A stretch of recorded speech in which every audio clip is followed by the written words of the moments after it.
Boa tarde, aluno do ensino médio. Então hoje nós vamos ver um vídeo, de sociologia. Eu sou professor de história, mas nós vamos trabalhar sociologia hoje com vocês. Então nós vamos falar um pouco sobre a humanidade inventa o capitalismo.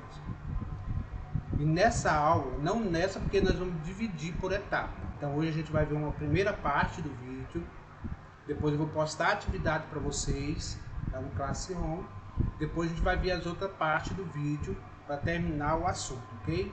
Nós vamos falar sobre a humanidade inventa o capitalismo. Então nós vamos falar do capitalismo barbárie. E para a gente entender um pouquinho desse conteúdo, então a gente não vai ficar só na questão da sociologia em si.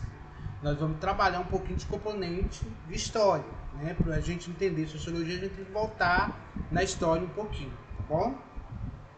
Então vamos iniciar nossa aula, para vocês analisar primeiro essa imagem aqui, como vocês podem ver aí, tá? Então logo aqui em cima tem a palavra capitalismo, o capital. Então é o sistema econômico que nós vivemos hoje dentro da nossa sociedade. Então olha, qual a sua primeira impressão vendo essa imagem? Como vocês vão analisar essa imagem para retratar o sistema capitalista?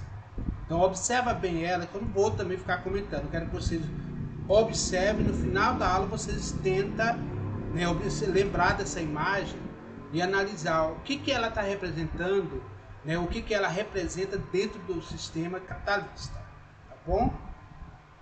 Então olha, bem, mais ainda bem que o tempo da escravidão acabou, vamos analisar bem essa frase aqui, se vocês concordam com essa expressão.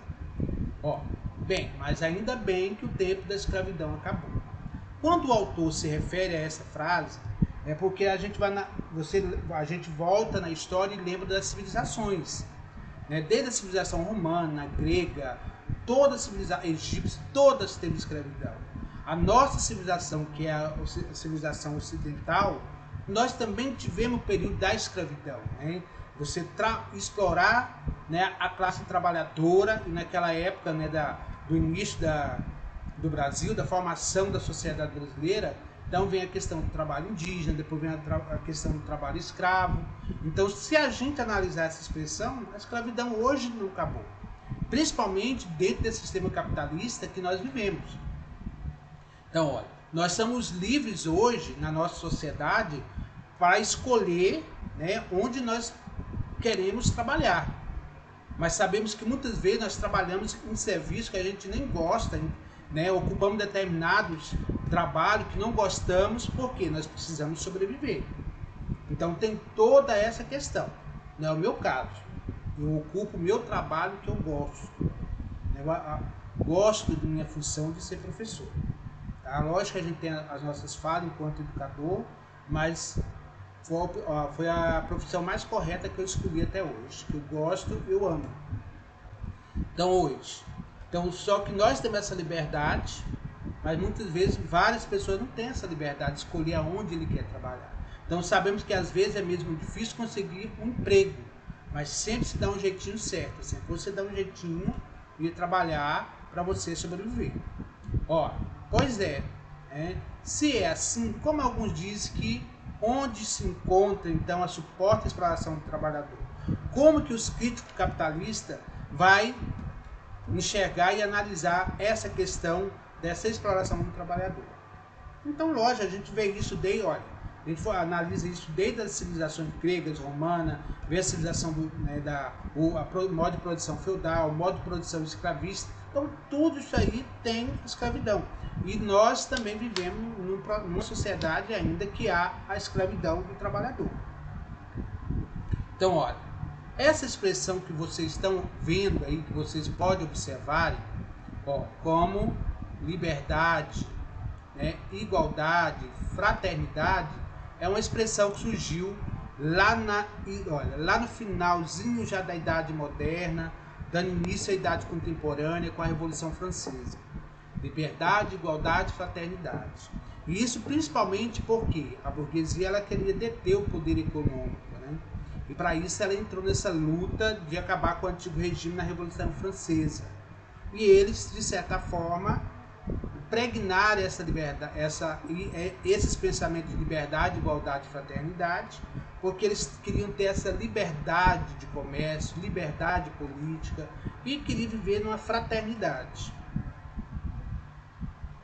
Olha, aqui é um diálogo entre a mãe e o filho, né? O filho pedindo pão e a mãe falou que não podia porque o pai estava desempregado e esse desemprego só ocorreu devido à alta produção, né? A crise econômica que teve. Então hoje, o que acontece dentro da nossa sociedade hoje também, né? Que ocorre todos esses fatores na sociedade, né? A questão do desemprego, então sempre tem uma motivação, tem um motivo, o porquê desse desemprego dentro da sociedade. Então, para nós refletirmos tudo isso, nós vamos voltar um pouquinho, né, dentro da história, principalmente o capitalismo para os principiantes, né? Então vamos ver aqui um pouquinho e nós vamos começar a falar sobre o modo de produção, né, que é o feudalismo, né? É um modo de produção que surgiu na Idade Média, né, a partir do século V e foi até o século XV, tá? Então, olha, esse modo de produção era um modo de produção onde a propriedade, né, que era a terra, o modo de produção era a terra, centralizava principalmente na mão dos senhores feudais, eles que detinham, né, a grande quantidade de terra, que era o modo de produção naquela época. A terra era o seu principal modo de produção. Nesse período, né, a questão do capitalismo, né, do comércio, ela ainda não, o comércio ainda estava meio desaparecido nesse período. Então o modo de produção era o feudalismo. Então, olha, o feudalismo, dentro desse modo de produção, a sociedade, então ela sentia falta disso daqui, ó, que é a mobilidade social, né? Uma das características dessa sociedade feudal. Então, mas por que isso, professor? Por que essa falta de mobilidade social? Então, como entender isso? Primeiro fator, ocorreu essa questão, pessoal, pela seguinte forma, porque nessa época a sociedade era dividida por estamento, né? O primeiro estado, o segundo estado, o terceiro estado, que era o povão. Então vinha a questão da ordem de nascimento. E a instituição religiosa, que era a Igreja Católica na época, então ela interferia muito na vida social das pessoas. Então aí você olha que aquela pessoa que não produzisse, tá? Ela ficava à margem da sociedade. Então aquela pessoa que trabalhava muito, ela de certa forma ela já ganhava, né, a vontade de Deus, então ela fazia a vontade de Deus, também ganharia a salvação. E aqui isso nessa época era a ordem de nascimento. Se você nasceu na família de nobre, então você vai ser um nobre. Então, ou seja, quando esse pai seu, que era um nobre, morria, então aquela riqueza pertencia a você, que era uma questão de hereditariedade, né? Você pertencia à família de sangue azul. Se você nascesse numa família onde o seu pai era um camponês, então você iria ser um camponês, um trabalhador, um servo, um plebeu, né? Então, olha, segundo o censo comum da época, sendo transformado em herdeira das terras em torno de um castelo. Então, se você era filho de um nobre, você, lógico, queria ser herdeiro. Se você era camponês, nasceu na família de camponês, você ia ser um camponês, você não ia ter nada. E essas pessoas que foram enriquecendo na época, elas foram enriquecendo através de impostos, né, de taxas, que era pago muitas vezes para você atravessar uma terra do senhor feudal, né? Para você atravessar um feudo de um por outro, você pagava taxa, como se fosse hoje os impostos que nós pagamos. Como eu já falei para vocês, se você nascesse, né, numa família de servo, né, você seria um plebeu, né, ou restando o que para você? Trabalhar, né, resignadamente para o senhor feudal, né, durante toda a vida. Era como você passasse um objeto. Você seria um objeto do senhor feudal. O senhor feudal mandava em você. Então, você não tinha como ter uma mobilidade social nessa época. Você iria continuar sempre servo. E se você fosse um trabalhador, você passaria a ser abençoado e você ganharia salvação. E isso baseado na teoria que a instituição falava nessa época. Olha, como são diálogos aqui do senhor feudal, do servo, não mostrando como eles eram, o escravo que eles tornavam, que eles eram objetos, que eles poderiam ser vendidos. Então o senhor feudal dizia, então se não fosse isso, então para que queria ter você? Né? E você iria viver de graça? Não, ele teria todo o controle, você teria que aumentar a sua riqueza através de você enquanto servo. Ó, se não bastar me agir, vamos agora, né, olha, vamos acabar com a divisão junto com os patas, as vacas e galinhas. Então, o servo falando, o senhor, os dois servos conversando e falando. Se eles não reagissem, iriam acabar como patas, vacas e galinhas, né? Não iria ter nada. Ó, você ia protestar contra o quê?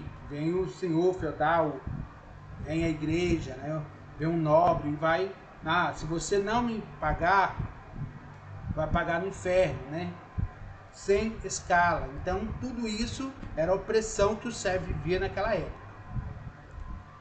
Olha, grandes mudanças vão ocorrer no feudalismo, né? Só que essas mudanças elas vão ocorrer de uma forma lenta, que não vai dar nem para ser percebida pela nobreza, né? Pelos senhores feudais. Por quê? Porque são mudanças que vai surgindo aos poucos, porque naquela época, como no início do feudalismo, as cidades elas foram desaparecendo, né? O comércio foi desaparecendo. Só com o passar do tempo, a partir do século XI, isso foi modificando.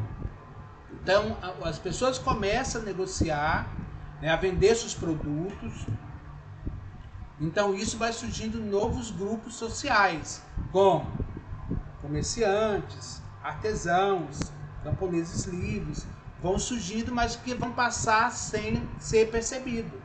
Porque é uma mudança que vai ocorrer lentamente dentro desse processo, dentro desse período do feudalismo. Os grupos sociais, que eram os comerciantes que vão surgindo, eles vão reunir aonde? Em feiras. Vão reunir em encontramento de diversas rotas comerciais para vender os seus produtos.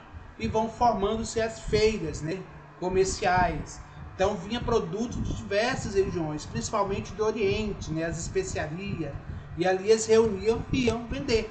Então com isso, essas feiras onde era vendido o comércio, elas vão se tornando umas verdadeiras cidades fortificadas. Então nessas cidades, elas vão ser chamadas de burgos. Mas por que elas vão ser chamadas de burgos, professor? Por causa dos comerciantes, dos comerciantes que vão receber esse nome de burgos, né, burgueses. Então, com isso, vão surgir uma nova classe, que são os comerciantes, que é a burguesia, que vão passar a ser conhecido nessa época. Olha, e aparecem então os primeiros, parece que eu não tenho, né, coordenação motora, né, pessoal?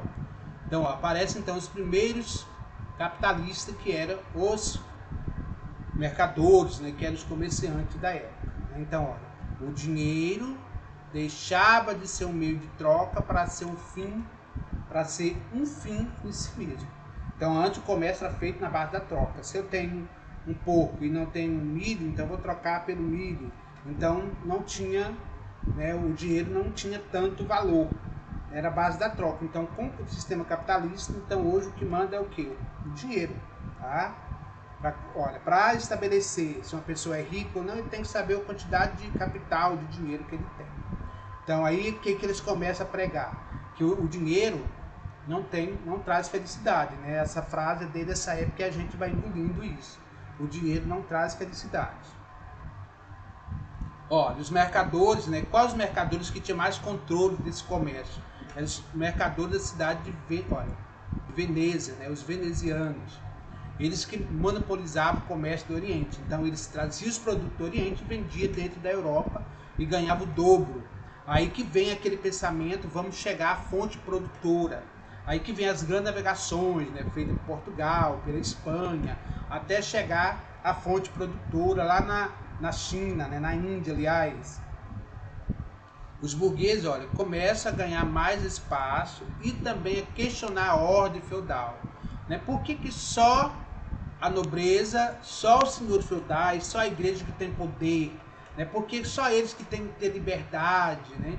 No final do século XVIII, a burguesia dava as cartas econômicas europeias. Então, quem comandava já era a burguesia, não era mais aquela ordem do feudalismo. Então, por isso que tem aquelas palavrinhas que nós vimos lá no começo, que era liberdade, igualdade, fraternidade. Aqui é os burgueses dando chute no feudalismo. Ó, e a burguesia começa a construir uma nova ordem mundial. E essa nova ordem é utilizada com aquelas três palavrinhas, ó, liberdade, igualdade e fraternidade. Então, ou seja, acabaram-se todos os privilégios, né? Então, todos não. Acho que devemos manter umzinho só, o privilégio do dinheiro. Então, quem tem dinheiro tem privilégio. Mas nós não temos dinheiro, então você não tem privilégio. Essa é a ordem que eles começaram a se manter. Então, o capitalismo tornou-se um modo de produção dominante a partir da Revolução Industrial iniciada na Inglaterra a partir de 1750, no século XVIII. Então, ó, entretanto, para o capitalismo vigorar como tal, fazia-se necessário uma fase anterior, que é a acumulação de capital. Vamos entender melhor isso na próxima aula, tá? Ok? Então, burgueses do mundo inteiro, unirmos-vos. Então, nas próximas aulas, vamos entender melhor o que é o capitalismo de fato e por que é esse sistema econômico que dominou a sociedade no mundo inteiro.